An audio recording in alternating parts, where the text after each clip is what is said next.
Hola gente, quería decirles que se suscriban o denle like si les gustó el video para que más gente pueda ver mis videos. Esta historia no es mía, yo solo lo traduzco. Descargo de responsabilidad. No soy dueño de Naruto ni de ningún material de otras franquicias que se mezclen en esta historia, ni estoy afiliado a las personas que lo son. Saludos a @RaulAlvarado-DF6DW, @RolandoLópez225, @Juan.exe2194, @CamuiMamillonN2Q, @FernandoDíaz-QH8QZ, @RuizGutiérrezFrederico-Rubén 9521, @MatataviBravo7589, @Snubis_1771 y @FernandoElbertAltamiranobu 6365. Muchas gracias por ser los primeros miembros de mi canal, se les agradece mucho el apoyo. Los dejo para que puedan disfrutar del vídeo. Lectura. Capítulo 1 Parte 6. Un sexto grial brilló, y un rey caído comenzaba a reclamar su lugar en el trono de los héroes. Jajaja, esto fue divertido.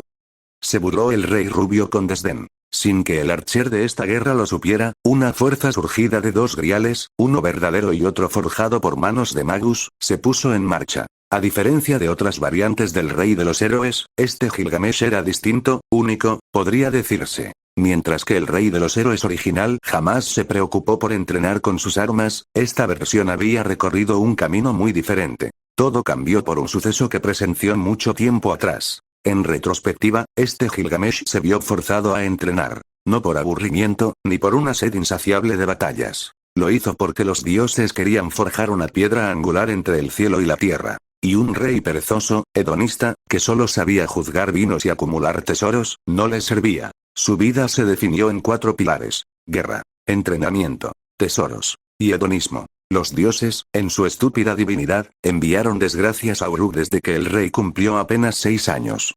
¿Por castigo? ¿Por prueba? ¿O simplemente por miedo?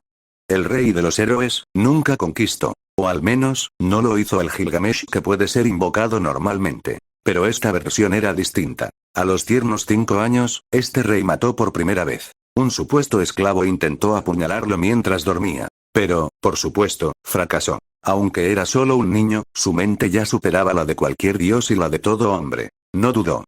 No titubeó. Mató. Porque para él, matar no era algo indigno. Era simplemente parte del mundo que los dioses habían construido. Y si ese mundo necesitaba sangre para reconocer a un rey, él estaba más que dispuesto a derramarla. Esta versión asesinaba sin piedad. Y tan solo 48 horas después de su primer asesinato, una guerra fue declarada. Después de todo, el muerto no era un simple esclavo.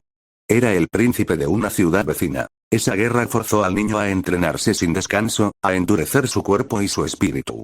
Y a masacrar sin compasión a todo aquel que osara alzarse contra él. Con los años, su forma de reinar cambió. Se convirtió en un rey guerrero, brutal y despiadado, que coleccionaba tesoros tras cada aniquilación. Él no conquistaba, simplemente destruía, y luego tomaba. Tomaba todo. Sus enemigos no tenían derecho a negociar. Sus ciudades no tenían futuro. Y sus riquezas, ya estaban destinadas a formar parte de su colección. Una gran divergencia nació allí. Si alguien comparara su destreza con la espada, encontraría que superaba incluso al rey de los caballeros. Entonces, ¿por qué este Gilgamesh no fue invocado como saber? La respuesta es simple. Al igual que su contraparte más conocida, él también lanzaba sus tesoros. Pero lo hacía por otra razón. No era un acto de arrogancia, sino de cálculo. ¿Por qué ensuciar su hoja? ¿Cuándo podía exterminar con el peso de su colección? Era una paradoja cruel. Una burla disfrazada de destino. Porque cierto archer, venido del futuro, también luchaba con espadas. También tenía una predilección por proyectarlas, y lanzarlas. Una relación tan sarcástica y absurda, que haría que cualquier versión del rey de los héroes quisiera despellejar vivo a quien se atreviera a decir que tiene algo en común con el Counter Guardián Emilia. Pero eso, era un asunto para otro momento. Este Gilgamesh, el llamado prototipe, era distinto. Un rey muy diferente al que puede ser convocado normalmente. Mientras que la versión común del rey de los héroes era poderosa, este era un guerrero. Y no uno cualquiera. Donde el primero era fuerte, este era abrumadoramente fuerte. Una tormenta hecha carne. Un rey forjado no en la arrogancia, sino en la guerra misma. No solo igualaba en poder a su versión común. Este Gilgamesh poseía algo más, algo conceptual. Una carta de triunfo. Algo que lo colocaba en una liga distinta. Así como Heracles tuvo su God Hand durante la Quinta Guerra del Santo Grial, el prototipe también guardaba un poder oculto. Algo que no podía ser descrito simplemente como habilidad o fuerza. Una mujer se inclinó ante él. Mi señor, susurró Siduri, fiel hasta el fin. Los recuerdos del Archer durante la Segunda Guerra por el Grial, aquella celebrada en Tokio, eran inicialmente claros, pero luego, comenzaron a desdibujarse. Porque allí, en ese espacio donde se reúnen los ecos de los muertos, nada puede recuperarse. Ni los sueños, ni las promesas, ni los corazones perdidos. Nunca más. Incluso el más grande de los milagros. Solo tiene poder sobre los vivos. Y este Gilgamesh lo sabía. Por eso su poder conceptual no se construyó en la arrogancia, sino en la aceptación de lo inevitable, se forjó en la guerra. Dos muchachos se encontraron sobre las vías de un tren. Uno estaba relajado, con las manos en los bolsillos. El otro, tenso como una cuerda a punto de romperse. No han pasado ni 7 días desde la última vez que nos vimos, dijo el muchacho relajado, con una media sonrisa. De seguro no te gusta hablar, ¿no es así? Ambos comenzaron a caminar, cada uno en dirección opuesta, separados solo por las frías líneas metálicas que recorrían el suelo. El rey de los héroes, con su andar despreocupado y la mirada afilada, hablaba sin reservas, pero en sus ojos brillaba una diversión oscura, la misma que lo acompañaba desde tiempos inmemoriales. Tal como su contraparte más conocida, este Gilgamesh también encontraba placer en observar las dificultades humanas. No en el dolor en sí, sino en el absurdo y frágil valor de los mortales frente a lo inevitable. Sajo Ayaka solo tiene 3 días más de vida, comentó con desprecio. Pero mi máster me dio una orden clara. Observar. Solo eso. Ver cómo ambos perecen, eventualmente. Hizo una pausa, y sus labios se curvaron con arrogancia. Pero eso solo lo haría un mestizo aburrido, ¿no lo crees, rey de los caballeros?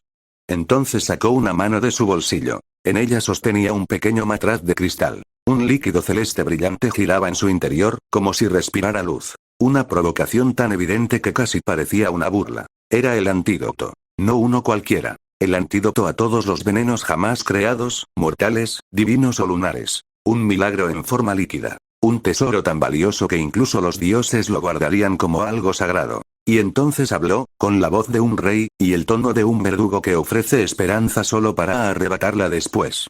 Si lo quieres, ven por él. Los trenes pasaron rugiendo, separando el mundo durante un breve instante. Y en ese silencio que les siguió, ambos cambiaron. Sus armaduras aparecieron. El metal brilló con historia y destino. El rey de los caballeros cargó sin dudar. El rugido de su voluntad se sintió más fuerte que el de los trenes que acababan de marcharse. Pero el Gilgamesh prototipe solo se burló. No por arrogancia. Sino por memoria. Recordó aquella batalla. La que lo marcó, la que aún ardía en su alma. Él era el héroe más grande bajo el cielo. El primero. El origen. El nombre que dio sentido a la palabra héroe. ¿Y ahora? ¿Ahora lo colocaban en tercer lugar? Una blasfemia. Una maldita burla. ¿Cómo era posible que él, el primigenio, fuese rebajado a menos que saber o incluso berserker? Eso era una ofensa al propio concepto de lo heroico. Y alguien tenía que pagar por ello. Alguien lo haría. Aunque, como todo fuego, incluso ese ardor fue apagado al final. Olvidado, por ahora. Contemplen. El infierno de la destrucción llena los cielos. Avanza. La oleada de Utnapishtim. Esto es lo que significa destruir el mundo. Espíritus heroicos, sufran la maldición que su insolencia ha invocado al desafiar al rey de los héroes. Las palabras resonaron como una sentencia divina. Un océano cayó del cielo. El diluvio primordial. La memoria viva del castigo de los dioses a la humanidad. Un poder que no pertenecía a los tiempos modernos, sino al momento en que todo comenzó. Y aunque fue derrotado, Gilgamesh demostró ser el más fuerte. Saber venció, sí. Pero solo por una razón. Una restricción. Una maldita restricción colocada sobre Enki. El prototipe la liberó solo una vez. Una única liberación del sellado que limitaba su divinidad. Porque su verdadero poder se desata solo al ser activado 7 veces. 7 oleadas. 7 juicios. 7 finales. ¿Y si lo hubiera hecho? Ni siquiera la espada sagrada habría tenido el poder suficiente para evaporar el diluvio. Porque el diluvio de Utnapishtim no es solo agua. Es la voluntad misma de un mundo que alguna vez quiso morir. Un diluvio relatado en múltiples mitologías. Una catástrofe que no solo masacró a incontables seres, sino que hirió al propio mundo. El rey de los héroes reía. Y su risa, era cautivadora. No era risa de burla, ni de simple arrogancia. Era la risa de quien ha visto el principio y el final. De quien recuerda, y acepta. Recordaba el poder del Grial. Ese Grial que, al final de su vida, tomó una parte de su alma, como tributo. Porque sería un necio si no se diera cuenta. Él sabía perfectamente que algo de él había sido arrebatado al morir. Algo profundo. Algo eterno. Y mientras sus pasos se desvanecían del mundo, dejó escapar un susurro al viento. Me pregunto, ¿cuándo será? ¿Cuándo será invocado otra vez? ¿Y en qué forma? Y así, el Serván desapareció. Saber. Prototipe rey guerrero de los héroes, bueno, ahora me toca a mí, dijo Prototipe con una sonrisa gradeada. Todas las miradas se clavaron en él. El aire cambió. La tensión podía cortarse con una espada. A lo lejos, Gilgamesh Archer se incorporó de golpe. ¿Qué mierda es esto? Sus ojos brillaban con ira, y su voz temblaba de puro desprecio. ¿Cómo se atrevían esos mestizos a emitir juicio sobre él? ¿Esos insectos rastreros, creían tener la autoridad para gobernar sobre él? ¿Sobre el rey del mundo? Insolencia. Blasfemia. Habían jugado con alguien que jamás debieron provocar. Pero antes de que pudiera hablar más, una voz, firme, clara y cargada de otro universo, resonó en el aire. ¿Así que eso es lo que te define, séptimo Hokage? Guerra. Entrenamiento. Tesoros, y hedonismo, dijo con tono burlón. Caster no respondió. Fue entonces cuando Tokiomi habló, con la voz medida de un magus que lo ha visto casi todo. Hay una gran divergencia en la historia de este rey de los héroes, comparado con aquel del que normalmente se habla. Y no era el único que lo pensaba. Muchos Magi Servants, conocedores de la leyenda original del rey de Uruk, compartían la misma opinión. La diferencia era clara. Fundamental. Los Gilgamesh anteriores eran entendibles, incluso justificables en su arrogancia. Pero este era distinto. Radicalmente distinto. Fue entonces cuando Prototipe habló, con la voz firme de quien conoce su propia leyenda mejor que nadie. En mi historia, no solo se me conoce como el rey que coleccionó todos los tesoros que alguna vez existieron en la tierra. Hizo una pausa. Su mirada era fría. Inquebrantable. También se me recuerda como aquel que destruyó a sus enemigos. Con fuerza y habilidad absolutas. Muchos me conocieron como el rey abominable. Otros, como el invencible, dijo Prototipe con dureza, sin buscar aprobación. Pero la verdad es que solo fue una necesidad. Una respuesta a las constantes guerras provocadas por las maquinaciones de los malditos dioses de mi mundo. Su voz era piedra. Su mirada, hierro. Desde el otro lado, con su habitual calma cortante, Tobirama respondió. Bueno, aunque nosotros peleamos porque nuestro mundo es peligroso, tú te entrenaste y te volviste fuerte porque los dioses así lo exigieron. Madara, cruzado de brazos, asintió con lentitud. Lo típico. No es gran cosa, si lo piensas, añadió su hermano Izuna, sin emoción. En ese momento, Ishtar alzó la voz, molesta. Oye. Nosotros no hicimos nada. Prototipe no dijo una palabra, pero su mirada bastó para hacerla retroceder un paso. Agoromo, el sabio de los 6 caminos, cerró los ojos con un suspiro. No importa el mundo, siempre habrá guerra. Iskandar, el rey de la conquista, se echó a reír suavemente y le respondió. Cierto es. Por eso lo mejor es enfrentarlas, con fuerza y honor. En un rincón, Zetsu Negro observaba en silencio, sus pensamientos sombríos. Por eso es mejor convertirlos en Zetsus, y que ayuden a mi madre. Kusina, sin rodeos ni delicadezas, soltó. Bueno, mataste al bastardo que intentó matarte. ¿Cuál es el problema? No mucho que digamos, dijo Prototipe, encogiéndose de hombros. El niño rey, más joven, más humano en apariencia, miró de reojo a la mujer de largo cabello rojo. Y sonrió. Podía ver el parecido. Entre ella, el rubio que la acompañaba. Y él mismo. Pero el más joven era lento para captar esas similitudes. Muy lento. No es que importara demasiado. ¿Te interesa? Preguntó el niño rey, sin tensión. Es peculiar, respondió el joven, con cierta extrañeza en la voz. Kusina, siempre con un ojo puesto en su hijo, sintió de pronto una punzada profunda atravesar su pecho. Su hijo, su bebé, no la reconocía. Y eso, en su corazón de madre, era una ofensa tan imperdonable, que solo la muerte podría justificarla. Y esa muerte ella lo sabía mejor que nadie estaba en Konoha.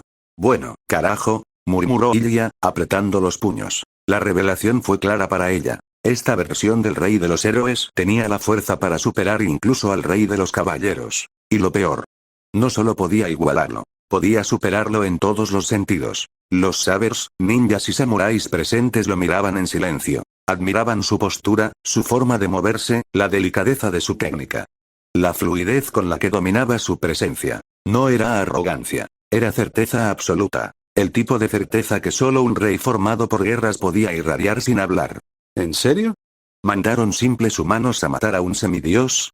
Un jodido semidios con 2/3 partes divinas. Son idiotas, espetó a ver, sin ocultar su exasperación. Iskandar, cruzado de brazos, asintió con gravedad. Goldie, es una existencia cuyo poder es abrumador. Lo sé mejor que nadie. Kuchulain, con su sonrisa de costumbre, no tardó en saltar con burla. Espera. Entonces el único motivo por el que caíste en la clase Archer es porque compartes la manía de lanzarle oro en la cara a la gente. Un murmullo cortó el ambiente.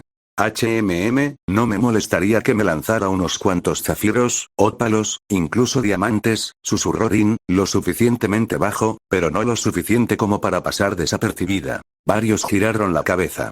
Eso es, extrañamente familiar, repitió Rin, bajando la mirada, ahora algo incómoda. Archer, Emilia y Shirou sintieron todas las miradas sobre ellos. Especialmente las de los reyes de los héroes. Y no eran miradas agradables. La tensión se podía cortar con una hoja. Sí, Emilia y Shirou podían tener sus ideales. Su mundo interno. Sus realidades de acero. Pero frente a la existencia de tantos Gilgamesh, cada uno una fuerza conceptual distinta, incluso ellos lo sabían. Sería estúpido intentar luchar. Un solo rey de los héroes bastaba para destruir su mundo. Y aquí había más de uno. Y más ahora que se había revelado la orden de Caster. Archer debía matar a todos los Servants de su guerra. Era irónico. Una versión más vieja de uno mismo ordenando matar, y la versión más joven obedeciendo. Extraño, sí. Pero nadie podía negar que, por alguna razón, Archer obedecía a su forma Caster. Tal vez era porque eran el mismo. O porque, de alguna forma retorcida, sus almas estaban sincronizadas. Una conexión que les permitía entenderse sin palabras. Una afinidad tan profunda como peligrosa. Pero ni Archer ni Caster Emilia querían luchar ahora. No con tantos reyes de los héroes reunidos en un solo lugar. Eran suicidas, pero no tanto. Del lado opuesto, los reyes de los héroes no decían nada. Su silencio pesaba más que una amenaza. Hasta que una voz rompió el aire. Bueno, ahora repite conmigo. Soy perfecto y no me enojo. Naruto Shippuden, con media sonrisa, le habló directamente a Gilgamesh Archer. El rey de los héroes lo miró con una mezcla de desprecio y molestia. El comentario, sin embargo, provocó la risa contenida de los otros rubios presentes.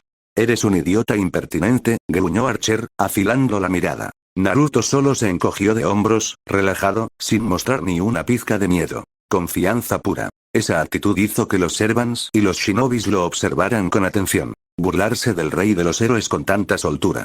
Solo podía significar dos cosas. O era un completo idiota. O tenía la fuerza para sobrevivir a la ira que eso despertaría. Caster, sin decir nada, observó a Naruto con seriedad. Y el séptimo Hokage, calmado, mantenía los ojos fijos en su yo adolescente. El aire se tensó. Y el juicio de los reyes estaba a punto de caer. No era que el séptimo Hokage ignorara el poder del rey de los héroes. Lo conocía muy bien. Lo que tenía era confianza. La clase de confianza silenciosa que nacía de alguien capaz de proteger. Incluso de una explosión de ira de subversión Archer. Incluso del portador de Ea. Caster lo observó con interés. Tal parece que ese Hokage esconde mucho, pensó. A pesar de haber visto la devastación provocada por Ea, el Hokage no se alteró. No se acobardó. Caster podía leerlo. No era ignorancia. Era certeza. Como si dijera, yo también tengo la fuerza para romper una canica de realidad. Una sonrisa se dibujó en su rostro. Muy interesante. Algo de ese nivel, es comparable al noble fantasma de Heracles, comentó Arturia, evaluando con seriedad. Arturia Alter resopló, cruzando los brazos con fastidio. Bueno, ¿lograste hacerle eso a Heracles solo porque Sakura te daba un maná ridículo? Interrumpió Ilya, rodando los ojos. Alter la miró fijamente. Ilya le sostuvo la mirada sin vacilar. ¿Qué pasa, niña homúnculo? Espetó Alter, con evidente molestia. La tensión entre ambas se sintió en el aire. Todo esto, observado en silencio por su madre, su padre, y la versión normal de Arturia. Bueno, ahora sí me dan ganas de enfrentarlo, dijo Aquiles, con una sonrisa torcida, mientras sus ojos se posaban en Prototipe Gilgamesh. Pero Prototipe no lo miró siquiera. Su atención estaba centrada en la pantalla. Analizando. Observando. Esperando. Como un rey que ya sabía cómo terminaría todo. Y aún así, se permitía disfrutar el espectáculo. Oh, así que eso es, Prototipe sonrió con desdén, observando lo que sucedía en la pantalla. La escena frente a él traía recuerdos. Su combate contra el rey de los caballeros. Su mejor batalla. Incluso Berserker no había sido tan entretenido. El portador de la espada sagrada, murmuró. sin duda, el Servant más fuerte. Y sin embargo, después de aquella guerra, se declaró que él, el héroe primigenio, solo merecía el tercer lugar. Gilgamesh Archer lo miró con una mezcla de molestia y orgullo herido. En mi guerra, tanto los Masters como los Servants son evaluados y clasificados. No solo por clase. También por poder real. Se puso de pie. Su mirada dorada cayó directamente sobre Prototype. Se supone que el que está en la cima eres tú, dijo con visible desdén, señalando a Arthur, quien asintió con una expresión neutra. Luego está Berserker. Y tercero, estoy yo. El silencio fue tenso. La sala contenía la respiración. Prototype Gilgamesh alzó una ceja. Eso es en cuanto a los Servants. Cuando hablamos de los Masters, la clasificación se vuelve mucho más complicada. Los Shinobis guardaron silencio. Una vez más, no era su mundo, y cualquier opinión sería poco más que un susurro en el viento. ¿Tienes el antídoto para todos los venenos? Preguntó Tsunade, con una mezcla de profesional curiosidad y genuino asombro. De hecho, es algo bastante sencillo, respondió el niño rey, sacando una pequeña vasija brillante de su túnica dorada. Tsunade dio un paso al frente. ¿Podría tener una muestra?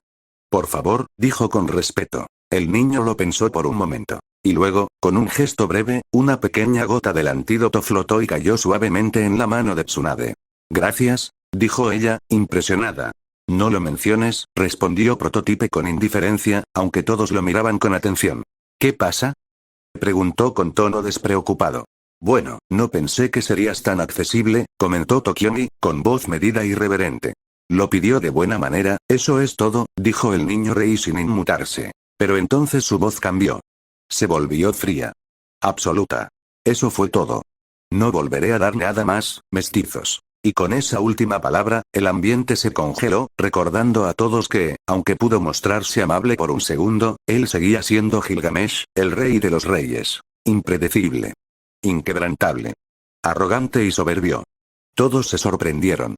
¿Puedes desatar un tsunami con la capacidad de dañar al mundo?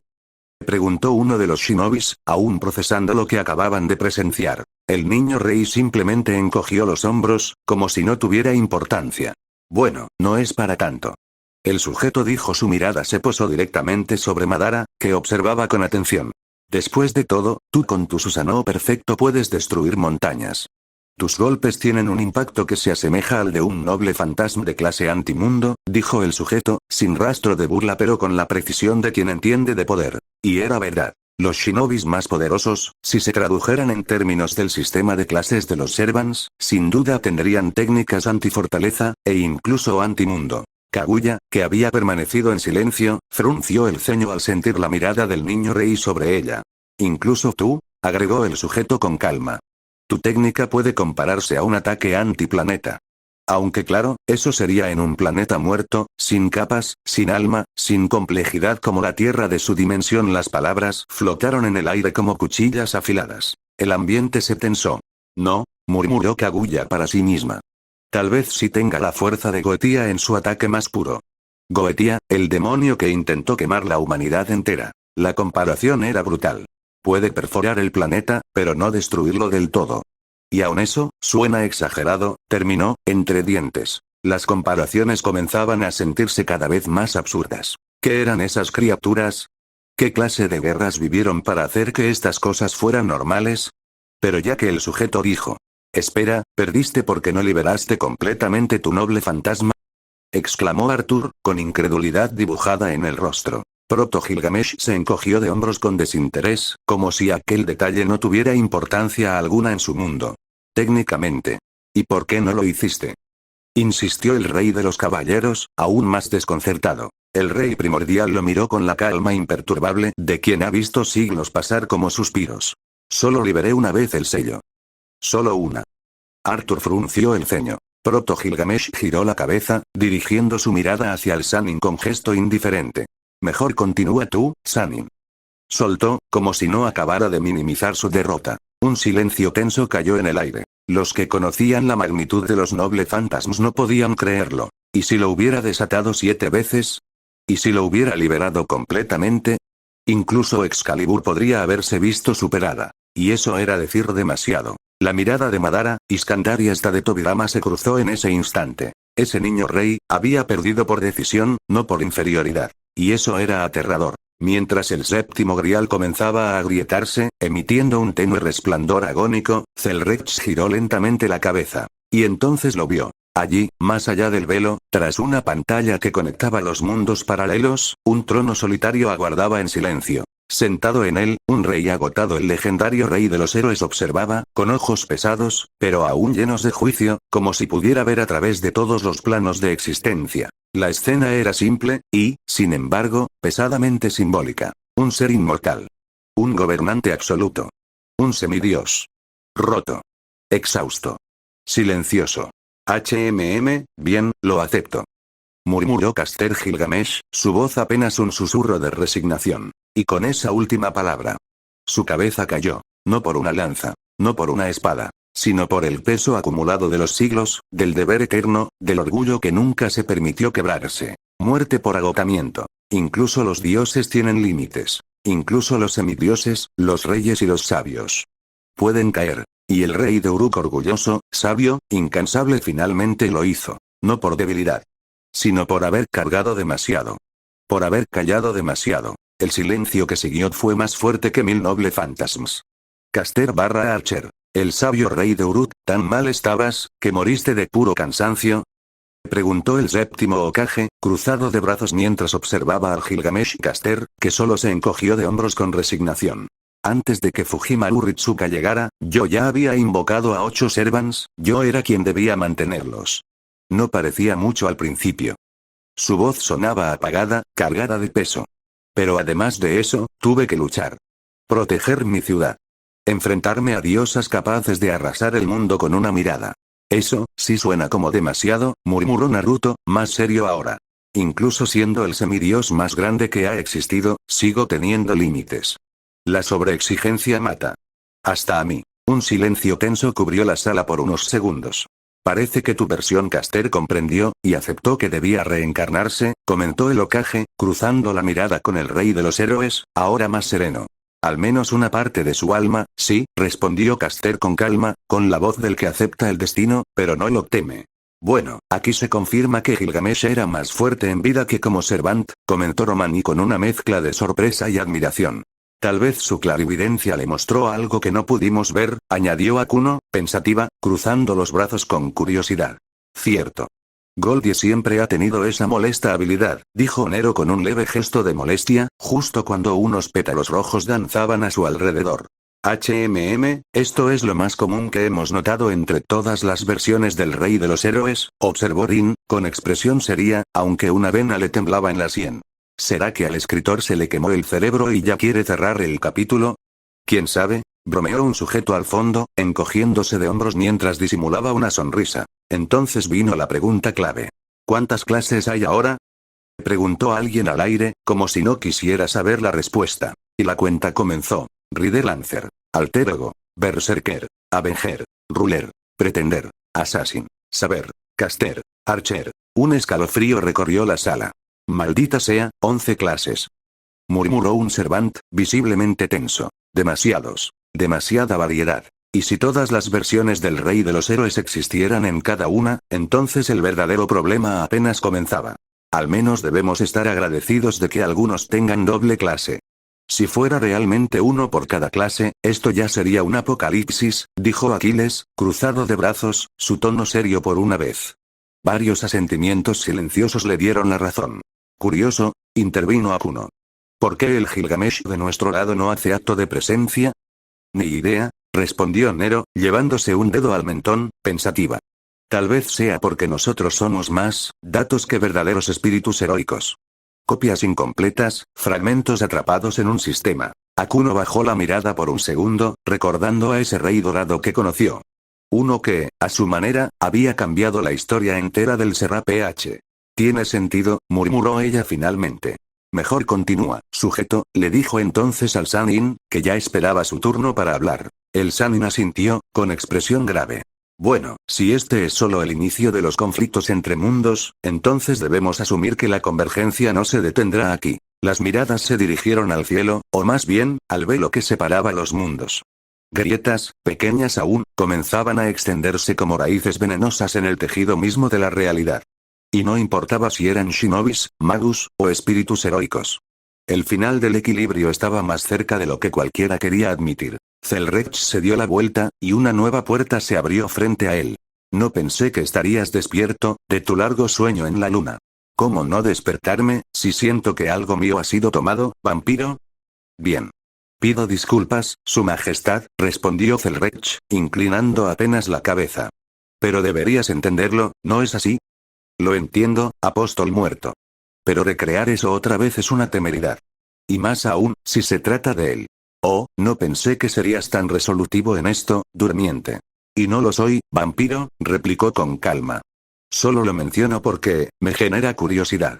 Me intriga qué camino tomará esta vez. Uno sangriento, sin duda. Después de todo, ambos no estarán tan alejados. Eso parece. El silencio cayó brevemente.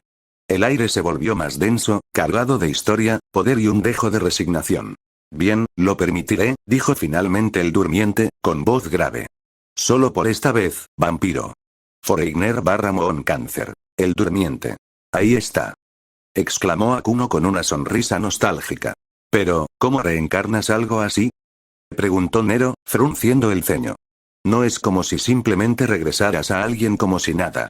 De hecho, si te fijas bien, intervino Romaní, pensativo. No es como las encarnaciones anteriores. Es como si prestara algo de sí mismo, no está completamente encarnado. ¿Cierto? Murmuró el sujeto, cruzándose de brazos, con la mirada fija. Ese Gilgamesh, es absurdamente poderoso. Un silencio denso se extendió entre los presentes. Nadie lo decía en voz alta, pero todos lo sabían. Esa versión del rey de los héroes superaba ampliamente los límites de lo razonable. No era solo un espíritu heroico más. Era un eco de la divinidad, arrastrando consigo el peso de su leyenda, y algo más oscuro. ¿Qué son las clases Foreigner y Moon Cáncer? Preguntó Sakura, sintiendo un escalofrío extraño al pronunciar el segundo nombre. No son clases comunes, no mucho que digamos, respondió el sujeto, con una mirada seria. Son, como dioses exteriores. Exactamente eso. Gritó Gilles Terrais desde un rincón, con un brillo perturbador en los ojos. Ellos vienen de más allá del velo. ¿Estás loco?, le espetó el sujeto sin siquiera mirarlo. Romaní intervino, buscando calmar la tensión con una explicación más técnica. Foreigner es una clase extraña, una categoría especial que abarca entidades de dimensiones externas, ajenas por completo a la comprensión humana. No son héroes en el sentido tradicional, más bien, son aquellos que han descendido desde la superstición, que han mantenido su pureza en medio de la locura, o incluso quienes fueron devorados por la locura y luego regresaron, para consumirla desde adentro. Los presentes guardaron silencio. Algunos miraron a Sakura, que mantenía la vista fija al frente, sintiendo un eco dentro de sí. Aunque no son exactamente espíritus heroicos, su existencia es lo suficientemente cercana como para que Chaldea los clasifique como servants. Pero su origen, está más allá. Mucho más allá. Exacto, dijo el sujeto con una sonrisa gradeada y tono confiado. Los Foreigners son como santos, pero retorcidos. Individuos imbuidos con una clase de divinidad ajena, foránea, capaces de manifestar milagros a través del caos. Hizo una pausa, mirando a todos los presentes con una seriedad escalofriante. Pero con una diferencia clave. Se convierten en huéspedes apropiados para la maldad cristalizada. No es simplemente que les laven la mente, aunque eso también sucede. Es más profundo. Caminó un poco hacia el centro, y alzó una mano como si marcara el inicio de una lección prohibida. ¿Acaso no es humano intentar ir más allá de la lógica? Citó con voz grave. Eso es lo que hacen los dioses externos. Ellos no pueden descender directamente a este mundo, su existencia es demasiado ajena. Pero a través de sus huéspedes, pueden manifestarse parcialmente. Y si el huésped es fuerte, puede incluso tomar control, y hacer suyo ese poder. Un silencio denso se instaló. La idea de una fusión entre la voluntad humana y la locura divina causó escalofríos incluso a los más endurecidos. Ahora, sobre el otro título, continuó con calma el sujeto. Moon Cáncer. Técnicamente es incorrecto usarlo así. Esa clase no pertenece a cualquiera. Se cruzó de brazos antes de lanzar la bomba. Los Moon Cáncer son irregulares. Entidades que amenazan el equilibrio del mundo de la luna. Existen solo como excepciones, como parches a un sistema que intenta autorregularse. No pueden encarnar plenamente en el mundo como los servants regulares, solo sirven como suplentes del trono, sombras de lo que debería ser. ¿Y cómo sabes todo eso? Preguntaron los distintos reyes de los héroes con una mezcla de duda y recelo. El sujeto simplemente se encogió de hombros con una expresión relajada. Leí el libro. Mientras tanto, los shinobis simplemente guardaron silencio. No era su campo, y lo sabían. Bueno, dejando de lado a los ignorantes de los ninjas, continúa, Sanin, dijo el sujeto con tono burlón. El Sanin lo fulminó con la mirada. Oh, cierto. ¿Eres un ninja también? Bueno, ¿qué importa? El sujeto se encogió de hombros con desdén. Solo sigue leyendo. El escritor ya se está quedando sin ideas para continuar esta cosa. ¿Y por qué mencionaste que veremos qué camino tomará esta vez? Preguntó Kusina de repente, con los brazos cruzados y la ceja arqueada. El sujeto la miró y soltó una risa corta. Ah, eso, dijo, como si acabara de recordar un viejo secreto. Es porque hay dos versiones de este libro. El silencio cayó en la sala. ¿Dos versiones? Repitió alguien al fondo. La primera fue destruida, dijo el sujeto con total normalidad. Y la segunda, bueno, es esta. La que están leyendo ahora. Una reconstrucción parcial de la original. Todos lo miraron confundidos. ¿Y qué significa eso exactamente? Insistió Kusina.